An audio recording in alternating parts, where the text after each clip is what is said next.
Vamos mergulhar hoje numa das guerras civis mais brutais da história do Brasil. Uma guerra que misturou terra, fé e muita, mas muita violência. Um conflito que matou milhares de pessoas e que, mesmo assim, a maioria de nós nunca nem ouviu falar. Essa é a história da Guerra do Contestado. Para a gente ter uma ideia do tamanho do que estamos falando, vamos começar com um número: 20 mil. Essa é a estimativa de mortos na Guerra do Contestado. E olha, a esmagadora maioria eram civis. É um número que não só se compara, mas que provavelmente ultrapassa outras guerras civis brasileiras bem mais famosas. E aí é que fica a grande pergunta, né? Como é que um conflito dessa magnitude, uma tragédia nacional desse tamanho, foi simplesmente varrido para debaixo do tapete da nossa história? Para a gente entender isso, a gente precisa voltar para o lugar onde tudo começou. E era uma terra que, olha, já no nome anunciava a confusão que estava por vir: o Contestado. O nome era esse por um motivo bem simples. Era uma área gigantesca que por décadas ninguém sabia dizer ao certo se pertencia a Santa Catarina ou ao Paraná. Era na prática uma terra de ninguém, habitada há gerações por poceiros, por pequenos agricultores, por comunidades caboclas que viviam ali. Bom, no começo da República, o Brasil estava obcecado com a ideia de progresso, de modernização. Só que, lá na região do Contestado, esse tal progresso chegou com uma conta altíssima, uma conta paga com a vida e a terra da população local. E aqui a gente tem a receita para o desastre. O governo federal simplesmente deu para uma empresa estrangeira uma faixa de terra absurda, 30 quilômetros de largura ao longo de uma nova ferrovia. O resultado? Um dos maiores despejos forçados da nossa história. Milhares e milhares de famílias que estavam ali há gerações foram expulsas de casa na base da violência. Imagina só, sem terra, sem casa, sem ter de onde tirar o sustento. Essa população, completamente desesperada, se agarrou na única coisa que ainda tinha: a fé.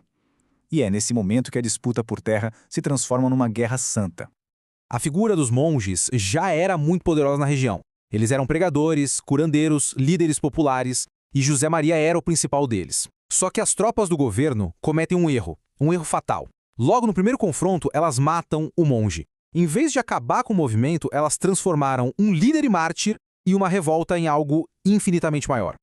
Ou seja, a morte dele não foi o fim, foi o estopim de tudo. A crença de que José Maria iria ressuscitar deu aos caboclos uma causa divina, uma certeza absoluta de que eles estavam lutando uma guerra santa contra a injustiça da República. E aí a guerra começa para valer. Um conflito totalmente desigual, onde a fé se tornou, literalmente, a principal arma contra um exército moderno e bem equipado. O desequilíbrio de forças era total. Pensa bem, de um lado, camponeses com facões, espingardas velhas, mas que conheciam cada palmo daquele terreno e tinham uma fé que os fazia não ter medo de nada. Do outro, todo o poderio do Estado com metralhadoras, canhões e milhares de soldados. E é muito importante entender que essa dimensão espiritual era real para eles. Não era só uma metáfora, sabe?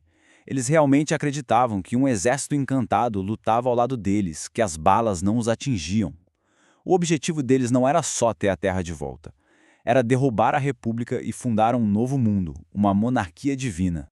E eles resistiram. Por quase 4 anos, os caboclos impuseram derrotas humilhantes ao exército.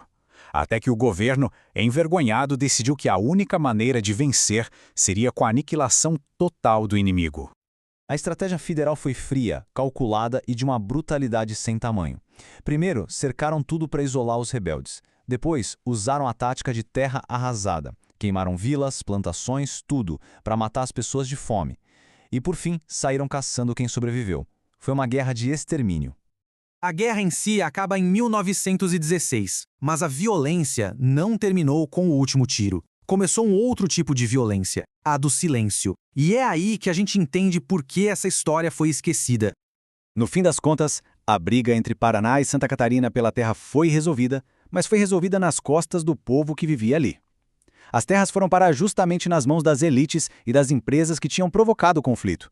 E a história dos caboclos, da sua luta, da sua fé, foi simplesmente apagada. O Contestado virou uma página que o Brasil não queria ler.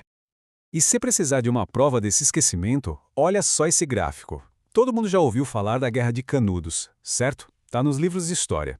Mas a Guerra do Contestado, que tudo indica ter sido ainda mais mortal, quase ninguém conhece. Isso mostra o quanto a nossa memória histórica é seletiva, né? E tudo isso deixa a gente com uma pulga atrás da orelha.